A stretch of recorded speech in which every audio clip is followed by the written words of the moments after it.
que tenemos y tratar de que disminuya o empeore en un lapso de tiempo mayor y no menor, ¿no? Es decir, por ejemplo, si es que la idea es que, no sé, pues tienes una tasa de 50, ¿no? La idea es que en los próximos 20 años, por lo menos a lo mucho que llegue a 40 y que no baje de 30, ¿no? Por poner un ejemplo, ¿no? La idea es que progrese lo más lento posible, ¿bien?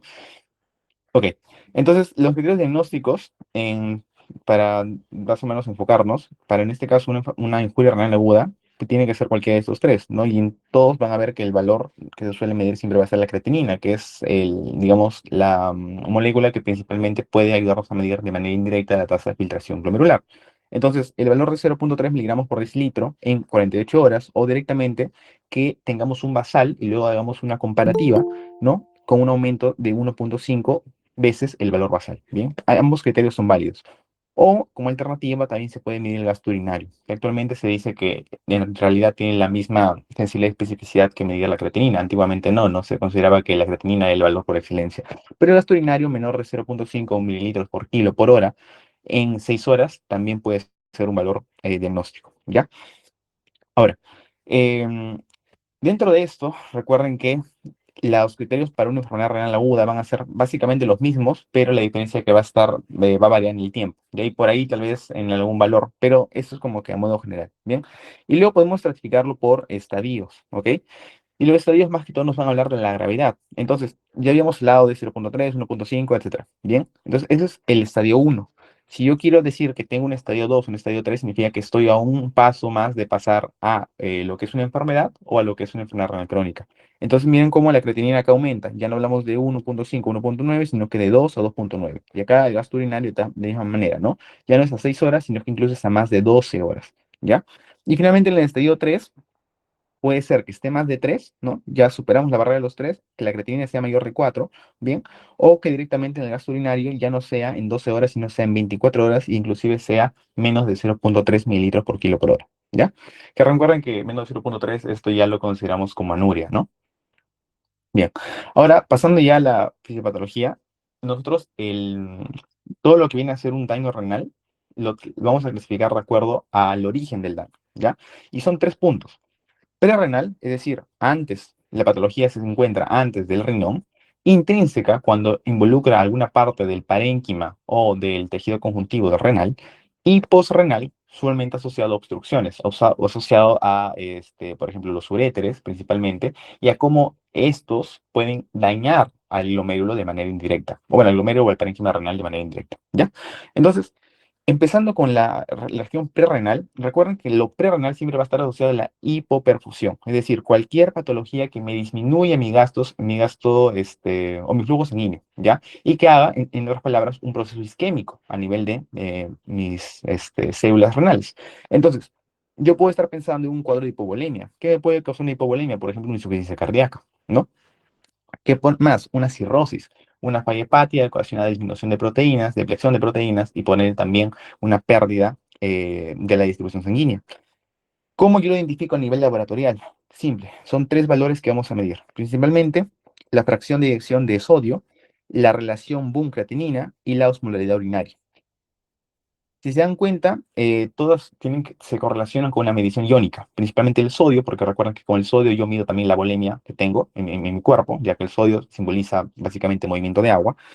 En el boom creatinina, lo que yo estoy evaluando es la funcionalidad de mi nefrona como un colador, como un depurador, es decir, mide la tasa de filtración glomerular. Recuerden que el boom es el principal desecho que se está filtrando, y la creatinina te mide justamente que también puede filtrar otros elementos, como puede ser glucosa, como pueden ser proteínas y demás, ¿va? Entonces la relación incrementa, hay mayor filtración de boom, ¿bien? Y menor filtración de creatinina.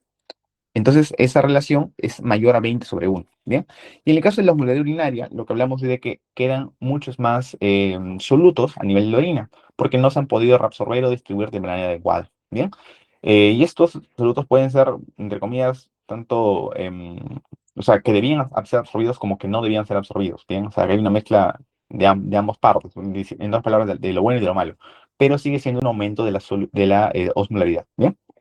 En el caso del intrínseco, piensen en cualquier patología que te dañe como tal la célula renal, cualquier célula renal, ya sea del parénquima o del tejido conjuntivo adyacente, ¿ya? Entonces, La principal etiología aquí viene a ser la necrosis tubular aguda, que esa necrosis en realidad puede ser por un proceso infeccioso, puede ser por un proceso isquémico, puede ser por alguna toxina, principalmente fármacos, por ejemplo, nefrotóxicos, gentamicina, por ejemplo, y demás, ¿ya? Sobre todo, la toxicidad farmacológica es la que principalmente asocia a una necrosis tubular aguda. Ya no sé si han llevado fármaco, pero hay cientos de fármacos que te dicen que menor una tasa de 30 no puedes usarla, menor una tasa de 50 no puedes usarlo, o directamente no puedes usarlo en cualquier paciente porque hay riesgo de daño renal y hay que considerar y evaluar riesgo-beneficio, ¿no? Entonces, toda esa batería de fármacos involucra justamente un daño parenquimatoso, un daño intrínseco que puede llevarte a un aquí, ¿ya? ¿Qué más? Una nefritis intersticial aguda. Pueden también ser la causa de patologías autoinmunes, bien como una glomerulonefritis, por ejemplo, ¿ya? También patologías infecciosas, como les había comentado, de tal manera que lo que vamos a encontrar acá es un aumento de la fracción, en este caso de dirección de sodio. La relación Bunn-creatinina va a disminuir, menos de 15/1, pero sobre todo lo que los va a diferenciar va a ser la presencia de ciertos cilindros granulosos, ¿ya? En inglés llamados los Moody Brown, que básicamente lo que nos dicen es que es una patología tubular, ¿ya? Siempre que escuchen el término cilindros, sobre todo cilindros en orina, tienen que pensar en un daño tubular, ya más que un daño glomerular. No implica que no exista un daño glomerular, pero sí o sí tienen que buscar una patología asociada al daño tubular. Bien, eso es algo muy clave.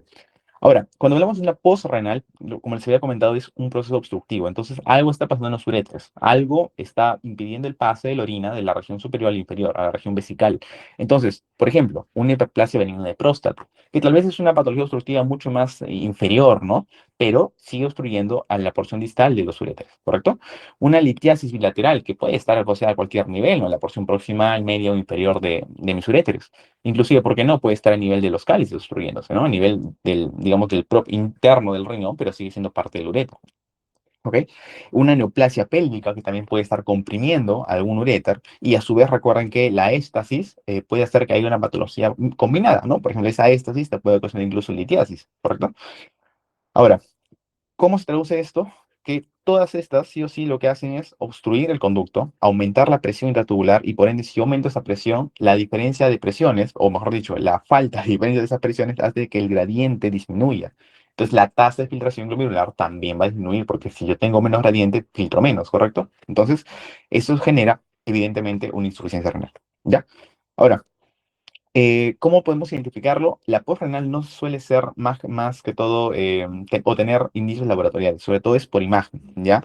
Donde la hidronefrosis es digamos, el hallazgo clave, es decir, que el riñón, ¿no? Justamente por esa obstrucción, llamémosle distal, ¿no? En este caso, va a hacer que el riñón empiece a edematizarse, ¿bien? Empiece a hincharse y tú a nivel de la ecografía, los valores normales de 4/6 y demás, los ves aumentados, ¿correcto? Y sobre todo lo que ves aumentado es la región parenquimatosa, ¿ya? La región parenquimatosa. Y hay algunos conceptos adicionales, ¿no? Como por ejemplo diferenciar más o menos la región córtico-medular, ¿no? O por ahí el grosor de cierta cápsula y demás, pero que no compite en este momento, pero que lo sepan que está presente, ¿bien? Entonces, como les había comentado, hay una ventana, ¿no? De aproximadamente unos 7 a 90 días, donde ya no es injuria, pero tampoco llega a ser una enfermedad crónica, ¿no? Solamente es una enfermedad aguda. Entonces, en este lapso de tiempo es donde pueden generarse mecanismos adaptativos, mecanismos de reparación celular, ¿ya? Se dice que puede haber regeneración tubular, recuperación completa del epitelio, incluso que la tasa de filtración glomerular esté compensada. Y esta es la razón por la cual a veces pacientes llegan con tasas muy bajas y tal vez en controles previos no habían tenido esos indicadores tan marcados, ¿no? Y es porque hay un periodo adaptativo en el cual el cuerpo sí va a intentar compensar. Ya vamos a ver cómo, pero en general lo hace, por ejemplo, con un proceso hipertrófico de las células remanentes, ¿no? Porque claro, el cuerpo es inteligente y lo que va a hacer es, ok, yo tal vez te estoy teniendo más chamba, tal vez no soy suficientemente capaz de filtrar lo que me está entregando el resto de mi organismo, entonces voy a empezar a estimular, a obligar a mis células que trabajen más, ¿no? Que trabajen más el doble del tiempo, tal vez que sean más grandes para que puedan tener mayor capacidad de filtración. Y es lo que hace el riñón, ¿ya? Pero a su vez, esa hipertrofia también genera que necesite más suministros. Y muchas veces no se puede dar esos suministros. Y es por eso que los cuadros isquémicos son característicos para justamente, o bueno, se acoplan muy idóneamente a un proceso hipertrófico y generan incluso aún más daño, ¿bien? Y por otro lado está la cara oscura, digamos, de la situación, que viene a ser que esa misma reparación, de manera crónica, o digamos, no terminada en un punto idóneo, genera una fibrosis. Y es una fibrosis, no es más que, como saben, un parche, ¿no? De tejido disfuncional que lo que hace en buena fe es tratar de que la zona lesiva, ¿no?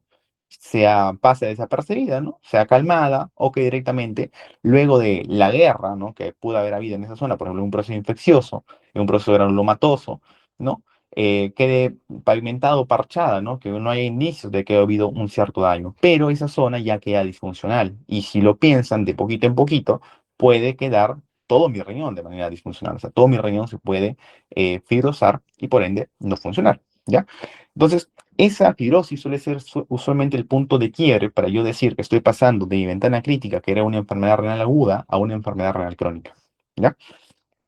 Ahora, dentro de la clasificación etiológica también podemos hablar de algunas otras etiologías, ¿no? Por ejemplo, en el cardiovascular ya les había comentado de que la insuficiencia cardíaca suele ser la principal causa.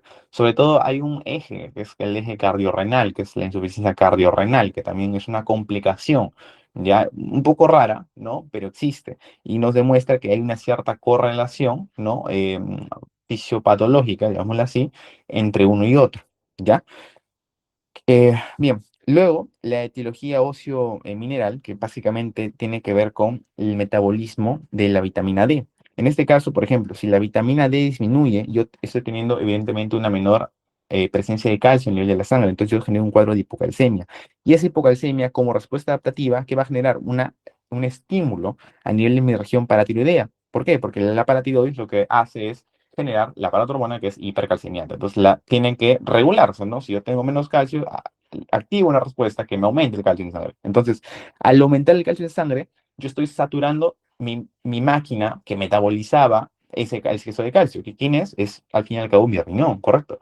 Entonces, yo al saturar mi riñón, no tener la suficiente fuerza o maquinaria, ¿no? Para poder procesarlo, para poder eliminar lo que necesito eliminar y conservar lo que necesito conservar, ¿no? Yo estoy reteniendo iones, en este caso calcio, pero no solo calcio, sino que también fósforo. Y estos me conllevan, por ejemplo, evidentemente a una fibrosis parenquimatosa intrarrenal, pero también, por ejemplo, a generación de litos, que eso también habíamos dicho que era una causa de aquí postrenal, ¿correcto? Una patología obstructiva. Entonces, ven cómo se superponen en una misma etiología dos mecanismos distintos para generar una misma enfermedad, ¿ya? Y a nivel hematológico, ya, por ejemplo, en este caso, una pérdida de tropoyetina, ¿no? No lo sé, pues, a ver, una patología hepática, un tipo de anemia, ¿no? Puede también generar, en este caso, una insuficiencia renal, ¿ya? En el caso metabólico, principalmente la acidosis metabólica, ¿ya? Y esto tiene que ver con la desregulación de los sistemas buffer. Recuerden que los buffer lo que hacían es servir como primer mecanismo de defensa frente a esas alteraciones de ácidos base que en general ocurren siempre en el organismo. Pero el buffer, que es como, imagínense, pues un salvavidas, ¿no? Puede hacer de que, principalmente a nivel renal, mediante la producción de amonio, ¿no? Y la excreción y absorción del mismo, ¿no? Se regule el exceso de bases y por ende se regula justamente tu equilibrio ácido-base. Sin embargo, en una acidosis metabólica puede fallar este mecanismo y tener una excreción, digamos, anómala del amoníaco. Y si yo excreto de manera anómala el amoníaco, yo estoy reteniendo básicamente ácidos a nivel de mi cuerpo. Ya no estoy eliminando esos ácidos. Entonces, esa acidosis metabólica también daña de manera intrínseca el riñón porque una acidosis es un cuadro proinflamatorio. Como es un cuadro proinflamatorio, genera también, por ejemplo, entre otras cosas, especies reactivas de oxígeno que pueden dañar mi parénquima. ¿Ya? Bien. Entonces, dentro de todo esto, es importante recordar también la clasificación del daño, ¿no? Del daño renal de acuerdo a la tasa de filtración, ¿no? Que es justo lo que les comentaba hace un momento. Entonces, eso es lo que la última guía nos dice, ¿no? Tenemos básicamente que evaluar principalmente el gasto cardíaco y de acuerdo a ello, y con la relación de cantidad de albúmina que tenemos, lo podemos clasificar en bajo riesgo, moderado, alto o muy alto. ¿Respecto a qué? Respecto, evidentemente, a desarrollar una enfermedad renal crónica, ¿ya? Y obviamente a otros factores como tasa de supervivencia, mortalidad y demás, ¿no? Evidentemente, mientras más verde estemos, más tranquilo podemos estar y mediante más avancemos con los colorcitos, amarillo, anaranjado, rojo, pues estamos en una peor condición, ¿ok? Entonces vean cómo el punto de declive suele ser aproximadamente a los 50, ¿no? A los 50, pero no únicamente midiendo la tasa, sino también midiendo la albúmina. En este caso, la albuminuria. Entonces, una albúmina mayor de 300, ¿no? Con una tasa menor de 50, ya en ese, digamos, en ese rango, estamos pasando de esa ventana terapéutica que hemos venido hablando, que es una enfermedad renal aguda, a una enfermedad renal crónica, ¿no? Y ya, evidentemente, incluyendo todas, digamos, las complicaciones que esta conlleva, que ya vamos a hablar en un momento. Bien, entonces, em, hablemos un poco también entonces de la principal etiología intrarrenal, que viene a ser justamente la lesión tubular aguda, ¿ya? Entonces, el estímulo inicial, ¿cuál va a ser? Principalmente puede ser una isquemia, como les había comentado, ¿no? La isquemia puede tener múltiples etiologías, un émbolo, un trombo, lo que sea, ¿no? Em, pero también pueden ser nefrotoxinas, ¿no? Principalmente fármacos que sean nefrotóxicos, ¿correcto? Esto sí o sí va a causar una disfunción celular, es decir, el ATP que era necesario para que mi célula pueda funcionar correctamente y hacer su, bueno, mostrado de energía para todas sus funciones metabólicas, se va a deplecionar, es decir, se va a agotar, ya se va a agotar. Pero si yo agoto el ATP, ¿qué pasa? Que mi mitocondria igual necesita funcionar, ¿no? Bueno, mi célula necesita funcionar, entonces va a buscar vías alternativas con las cuales yo generar ese ATP. Pero las vías alternativas, que recuerden que las células, en este caso renales, principalmente utilizan la beta oxidación, ¿no? Las vías alternativas generan principalmente especies reactivas de oxígeno. Generan proteínas o básicamente moléculas proinflamatorias, ¿ya? Generan, por ejemplo, también inflamosomas, los NLRP3. Entonces, estas moléculas, al fin y al cabo, lo que hacen es romper la estructura básica de mi célula. Principalmente, como lo evidenciamos, con la pérdida de algunos polos. Recuerden que la célula tiene polos, entonces en el polo inferior, la pérdida de mis bordes de cepillo, la pérdida de mis conexiones intercelulares, la pérdida de mis conexiones de la célula con la región basal, por ejemplo, ¿no? O que directamente se rompan las membranas de mis organelas. En fin, imagínense que toda la arquitectura de la célula, al fin y al cabo, se empieza a desmoronar, ¿no? Se empieza a destruir y a colapsar. Entonces, eso a largo plazo, si no se detiene la noxa, evidentemente ocasiona la necrosis y la apoptosis consecuente. Entonces, esa disminución de la cantidad celular genera una respuesta reactiva, que justamente es la hipertrofia de las remanentes, que es algo que les había comentado.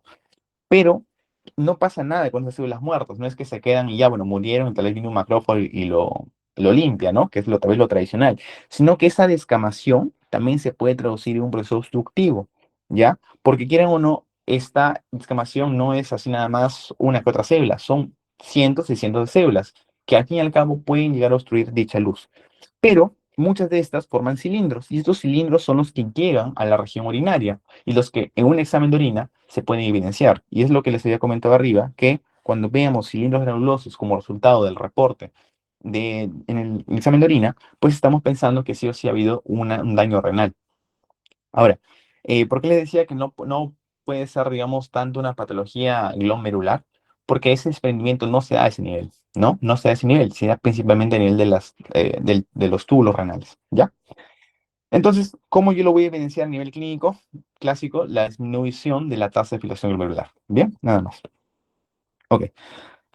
Entonces, em, ok, pasando a la parte de cómo pasamos de una enfermedad renal aguda a una enfermedad renal crónica, les he explicado de que hay un proceso o una intención del cuerpo de poder repararlo, ¿correcto? Pero no siempre funciona y suele terminar, por normas generales, en un cuadro fibrótico, ¿bien?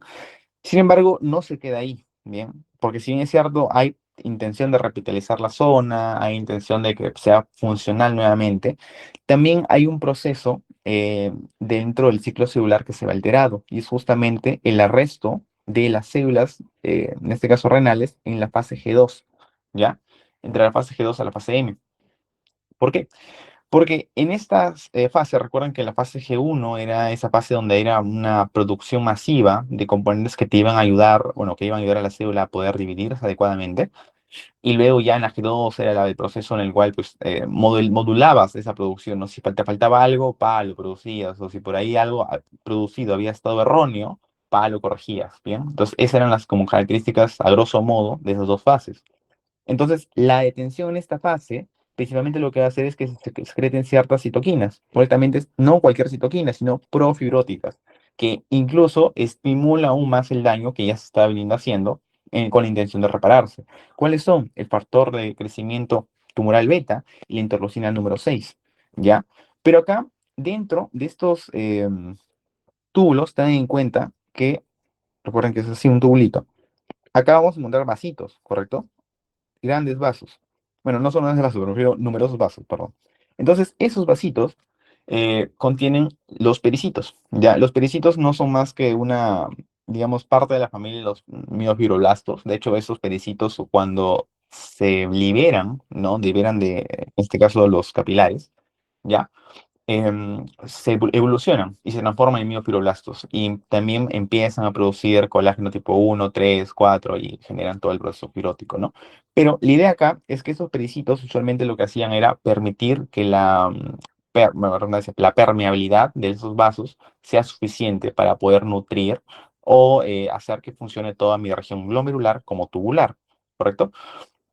Entonces, si yo no tengo mis pericitos que tienen capacidad contráctil, yo sé de paso, tienen en este caso fibras contráctiles que permiten cambiar la luz de esos vasos a disposición y a necesidad del parénquima, pues no va a haber quien lo haga. Entonces, frente a una mayor necesidad de poder tener mayor perfusión o menor, pues evidentemente no va a haber quien genere esa contracción. Y esos pericitos no se quedan ahí, sino que bueno fuera que allá, pues, que nadie no se contrae, entonces regulamos la funcionalidad renal mediante otra manera, ¿no?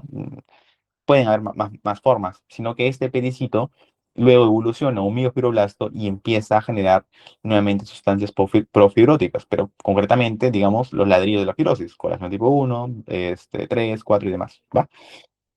Entonces, eso genera que haya una disfunción renal, ¿bien? Porque ya no es funcional ese tejido.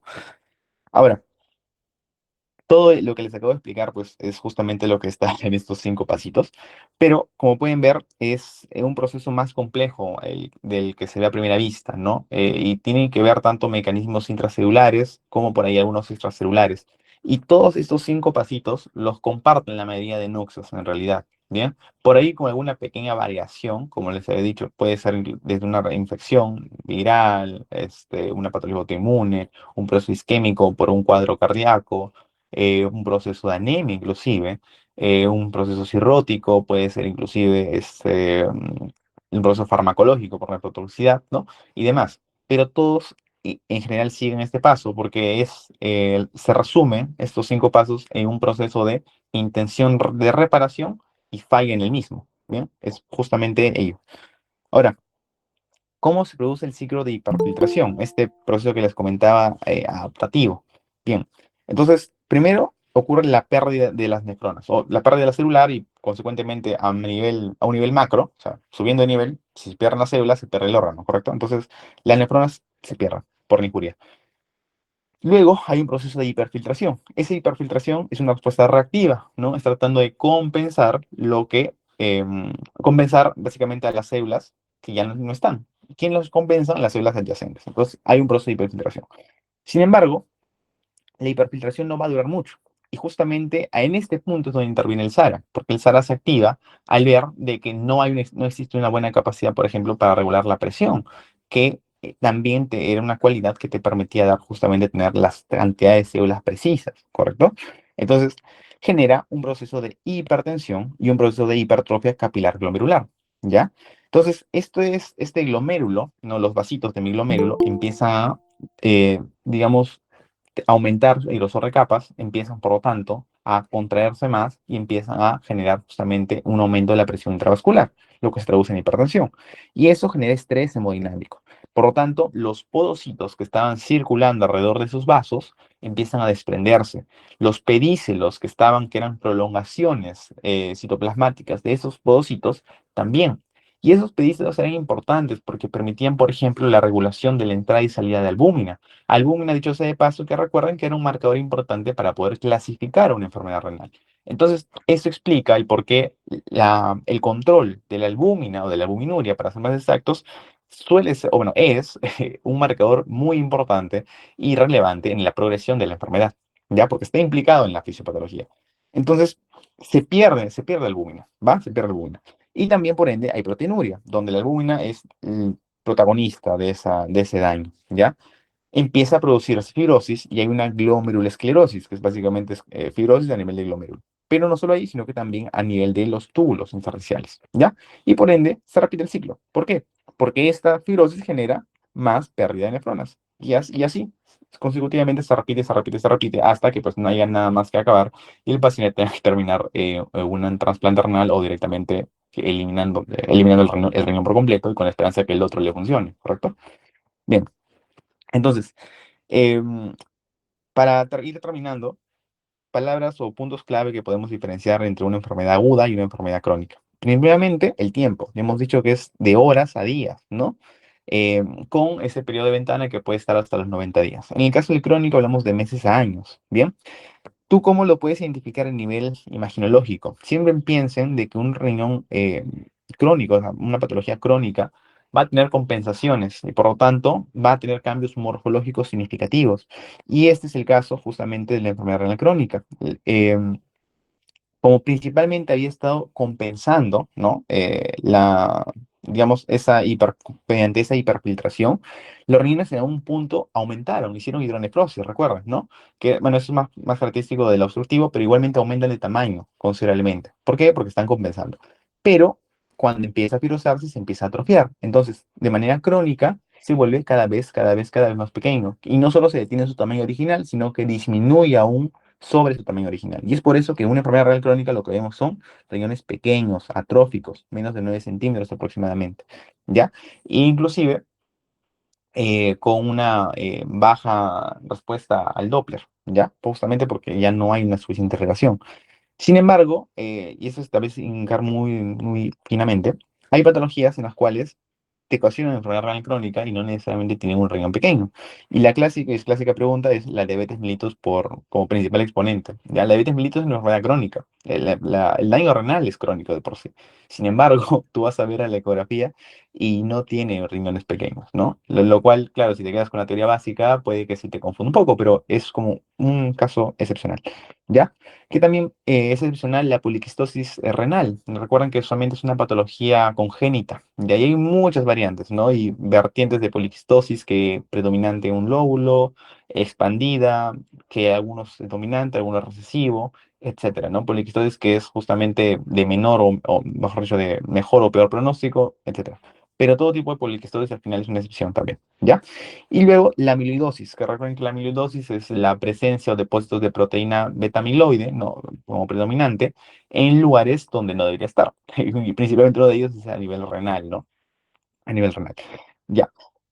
Sin embargo, en una patología aguda, lo que vas a ver es que el riñón está normal, justamente porque no ha tenido suficiente tiempo para adaptarse, o directamente que está agrandado, ¿no? Por ese cuadro de hipertrofia que les había comentado. ¿Qué pasa en la hemoglobina? La anemia se asocia principalmente a la enfermedad renal crónica, ¿ya? La anemia se asocia a la enfermedad renal crónica, y esto es justamente por el déficit de la eritropoyetina, ¿ya? Con la hormona paratiroidea pasa algo muy similar. Les había comentado de que puede aumentar, ¿no? Para tratar de generar justamente esa compensación de la hipoglucemia inicial. Entonces, la hormona va a estar muy elevada. ¿Y qué tan reversible puede ser? Hemos dicho que en el caso del crónico no hay vuelta atrás. Lo único que podemos hacer es mantener la funcionalidad el mayor tiempo posible, ¿no? Y tratar y rogar de que no baje, ¿ya? De que no baje, porque cada paciente va a ser un mundo, no lo que impidió que en el paciente A pueda bajar, va a impedir que en el paciente B pueda bajar, ¿ok? Bien. Y lo otro que ahí tienen que recordar siempre son los hallazgos que pueden orientarnos sobre todo a la etiología, ¿no? Y dentro de todos estos, pues lo más característico son los cilindros, ¿no? Recuerden que los cilindros es un hallazgo clave para pensar en un tipo de necrosis tubular aguda o en general de una patología tubular, pero siendo la necrosis la primera alternativa a la cual poder sospechar, ¿ok? Luego, por ejemplo, si pensamos en presencia de glóbulos rojos, podemos estar pensando en un síndrome nefrítico, ¿ya? Glóbulos blancos en una nefritis intersticial, que usualmente puede ser etiología infecciosa, ¿ya? Si vemos cilindros grasos, que esto ya es un poco distinto, estamos pensando en un síndrome nefrótico. La diferencia está más que todo en el tamaño de los poros que se están produciendo, ¿ya? Como estos son mucho más grandes, ¿ya? Solamente se asocia a un síndrome nefrótico porque es una proteinuria mucho más masiva, es una pérdida colosal del contenido, ¿ok? Y finalmente, si hablamos de cilindros y hialinos puros, que es el famoso sedimento blanco, sí estaremos pensando en una lesión perrenal, ¿ya? Pero como norma general, quédense con el primer dato, que es justamente lo que más se suele preguntar. Bien, ahora, hablemos de complicaciones sistémicas, ¿no? Una enfermedad renal, en general, no se aísla, ¿ok? No se aísla. Entonces, primeramente, habíamos dicho que un marcador importante era el boom con la creatinina, ¿no? Y el boom justamente es la urea, en dos palabras. Entonces, esa uremia puede generar, o esa acumulación de urea en el organismo genera una disbiosis intestinal, porque altera todo el ambiente, ¿no? De la microbiota intestinal, ¿ya? Lo cambia por completo. Entonces, ese microbioma puede hacer que algunas bacterias predominen en lugar de las otras, ¿no? Análogamente a lo que tal vez, no sé si han visto, es lo mismo en una vaginosis, ¿no? Que justamente en la mujer, ¿no? Hay una alteración de su flora, ¿no? Vaginal por un cuadro endocrinológico, y en las bacterias, que son los lactobacilos que están predominando en la zona, pues son reemplazados por otros y así ocurren las infecciones, ¿correcto? Entonces, análogamente en el intestino ocurre lo mismo, ¿no? Las bacterias que son nativas de la zona, pues por el cambio del microbioma van a ser invadidas por otras, ¿no? Van a predominar otras que tal vez en un inicio siempre estuvieron ahí, pero estuvieron cohibidas, ¿no? Porque no podían proliferar en un ambiente que no les era favorable. Bien, entonces eso ocasiona que inclusive hay un círculo vicioso, porque, ok, ya, mi riñón te ocasionó que por la uremia genere un microbioma alterado, correcto. Pero ese microbioma alterado genera nuevas endotoxinas, que muchas de ellas son nefrotóxicas, y nuevamente, como llegan a la circulación, llegan también al nivel renal. Y como llegan a nivel renal, empieza a generar más daño. Y se genera un ciclo vicioso, ¿no? Daña el riñón daña el intestino daña el riñón y así, consecutivamente. ¿Va? Bien. Ahora, dentro de estas producciones, bueno, estas componentes dañinos son dos claves, ¿ok? El indoxil-sulfato y el p-cresul-sulfato, ¿ya? Por si lo quieren dar de datito. Y al final te genera una inflamación sistémica, porque claro, yo les hablé de un ciclo vicioso con respecto al riñón, pero no implica de que la sangre lo va a seleccionar de manera selectiva para que solo vaya al riñón, no va a ir a todo el cuerpo. Inclusive a órganos como el propio corazón. ¿Por qué predomina en este caso el corazón y el riñón? Porque recuerden que son uno de los órganos que más gasto sanguíneo tienen, ¿ok? Entonces, por proporción y por probabilidad, son los órganos que principalmente se van a ver afectados, ¿bien? Ok, pero también a nivel sistémico encontramos otras alteraciones, por ejemplo, a nivel ácido-base, principalmente una acidosis metabólica, una hipercalemia, ¿no? La falta de regulación del potasio, la falta de regulación de los hidrogeniones, del amonio, que era un sistema buffer propio de los túbulos renales, se pierde, ¿ya? A nivel de la función endocrina, ¿qué observamos? Un hiperparatiroidismo, ¿no? La paratormona aumenta, tratando de compensar esa falta de vitamina D y esa hipocalcemia consecutiva. A nivel hematológico hemos dicho, una anemia normocítica, ¿no? Por la falta de eritropoyetina. Y a nivel cardiovascular, la desregulación del SARA, que es el sistema renina angiotensina aldosterona propio del glomérulo, pues genera un cuadro de hipertensión, ¿no? No es una hipertensión cualquiera, es una hipertensión inclusive resistente. Recuerden que resistente es aquella que ya se ha tratado con más de mayor o igual a 3 fármacos, bien donde mínimo uno de ellos es un diurético. Ya es una definición clásica, pero pues esa es una hipertensión muy grave porque implica que tu batería de alternativas de tratamiento se ve muy, muy, muy reducida, ¿ya?